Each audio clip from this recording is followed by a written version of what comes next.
Ang negosyo daw po nito na illegal ni Kumar ayon sa ating informante dito ay karnaping kidnapping dahil ito po ay kasabwat ng NBI noon pa. Malawak ang sakop ng sindikato nung panahon nitong certain chief mantaring ng NBI at dating ATRAD ATRAD Executive Lavin. Okay, kinugil ko to kanina. Okay, ano ba yung ATRAD? Anti-Human Trafficking Division. Ito yung in charge sa mga batang inaabuso, 'di ba? Chinotsuva ng wala ng sapilitan. So ito yung department na ito. All right? Ngayon, mga kababayan, basahin muna natin 'to sinasabi niya. Ngayon, mga palangga, kasabwat daw ito ng Kumar ang NBI noon pa. Okay? Ngayon, itong si Lavin na to, director na daw pala ito ngayon. Si NBI Ferdinand Lavin. Ayon sa ating puting ahas, ito daw ay mga korap sindikato. Sindikato kasama si James Kumar noon pa. Okay? Ang ginagawa daw nito mga kababayan, kasabwat ng mga NBI, ay ginagamit ang batas na child abuse or RA 7160. Paano nila ginagamit? Okay.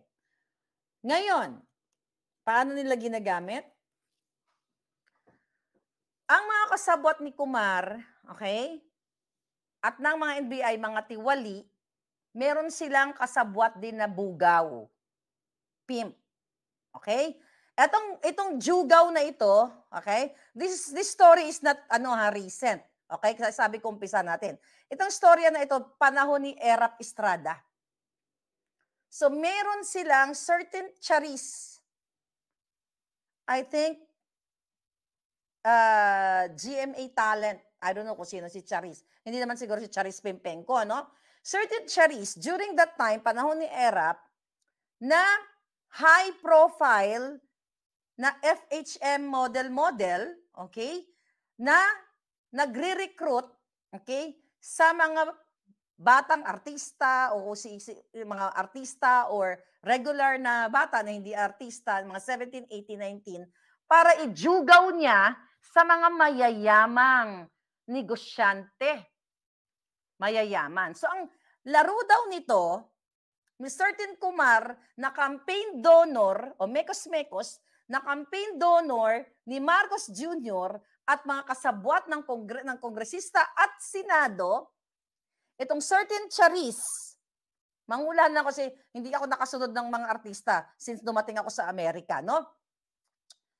Ang gagawin nila, kunyari, meron silang ipapain na mga bata na 16, 17, 18. Basta minor de edad. Okay? Minor de edad. So, okay, listen NBI, mga tiwaling kasabwat, and Kumar, at itong si certain charis. Ang gagawin, re-recruitin itong mga batang ito. Itong charis, ang trabaho daw niya, kasabwat ng NBI at Kumar, maghahanap ng mga mayayamang ijujugaw itong mga bata, mga minor de edad na ito. Listen. Ang certain charis, ihahatid sa motel, ang mga batang ito dun sa mga mayayamang negosyante. Napipicture nyo? Ngayon, kapag nahatid na, okay, ang siste, kunyari, nakaset up na lahat, ang NBI at ito si Mekos-Mekos at iba pang mga kasabwat, pupuntahan yung motel-hotel at huhulihin yung mayaman, negosyante, kung sino man yon na ibinugaw yung batang minor de edad. Kasabwat itong certain charis na ito. Paano ang kanilang modus operandi na matagal na pala, kaya kawawa Pilipinas, sisindakin ngayon itong mayaman na ka-tsuktsakan or hindi, bago pa matsuktsak actually. Pagpasok-pasok pa lang sa motel o sa hotel, mga palangga, ay sisindakin nila itong si negosyante. Sino-sino makasabwat? Yung certain charis, si Kumar, at yung NBI. Ang gagawin dahil during that time, Erap Estrada ay mayroon pang bitay sa paglabag sa RA 7160, which is yung child abuse.